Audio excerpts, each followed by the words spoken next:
அனைவருக்கும் வணக்கம். ஊரக வளர்ச்சித்துறையினுடைய பஞ்சாயத்து செயலாளர் பணியிடங்களுக்கான பாடத்திட்டத்தில் நம்ம தொடர்ந்து 10வது பாடத்திட்டத்தை இப்போ பார்க்க போறோங்க. ஸோ இந்த பாடத்திட்டத்துடைய தலைப்பு என்ன அப்படின்னா, மாவட்ட பஞ்சாயத்துகளின் நிலைக்குழுக்கள் மற்றும் நிலைக்குழுக்களின் பணிகள் அப்படின்னு பார்க்க போறோம்.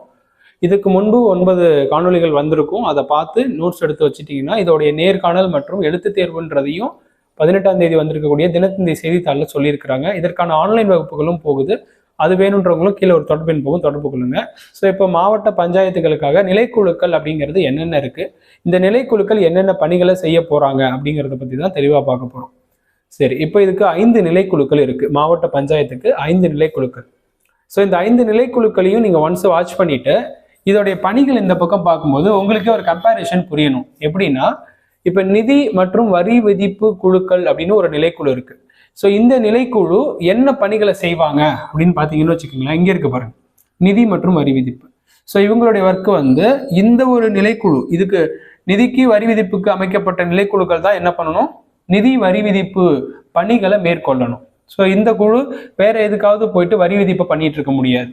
அது மாதிரி அடுத்தது வேளாண் உற்பத்தி மற்றும் கால்நடை பராமரிப்பு மற்றும் நீர் பாசன குழுக்கள். ஸோ இதோடைய இந்த நிலைக்குழுவுடைய பணி என்ன அப்படின்னு பாருங்க. இங்க விவசாயம் வேளாண் சார்ந்து இருக்கு, கால்நடை பராமரிப்பு நீர்ப்பாசனம் சார்ந்து இருக்கு. அப்ப என்ன பண்ணணும், விவசாயம், கூட்டுறவு, பாசனம், கால்நடை பராமரிப்பு எல்லாத்தையும் இந்த நிலைக்குழு தான் இந்த பணியை செய்வாங்க.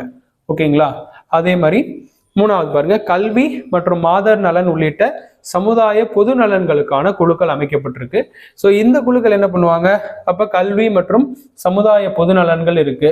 அதுக்கப்புறம் சமூக மேம்பாடு மற்றும் முன்னேற்றத்தையும் இந்த குழு கவனிச்சுப்பாங்க. அடுத்தது பார்த்தீங்கன்னா பொது சுகாதாரம் மற்றும் துப்புரவு குழுக்கள் இருக்கு.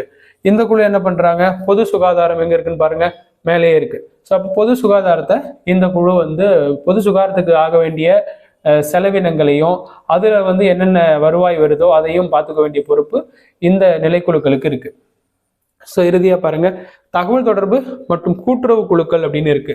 ஸோ அப்ப என்ன பண்ணணும், கூட்டுறவுங்கிறது இங்க வருது. ஸோ ஒண்ணு இதை விவசாய உற்பத்தி மற்றும் கால்நடை பராமரிப்பு குழுக்கள் பண்ணுவாங்க, இல்லைன்னா கூட்டுறவு குழுக்கள் பண்ணிப்பாங்க. இல்லைன்னா இவங்க தகவல் தொடர்புங்கிறதுனால இவங்க அரசுக்கு உதவக்கூடிய குழுக்களா இருப்பாங்க.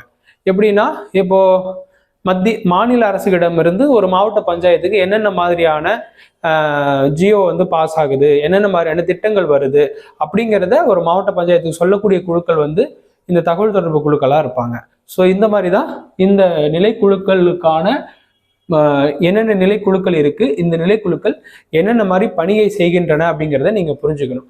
இது மாதிரி அடுத்து ஒரு பயனுள்ள தகவலோடு உங்களை சந்திக்கிறேன். நன்றி, வணக்கம்.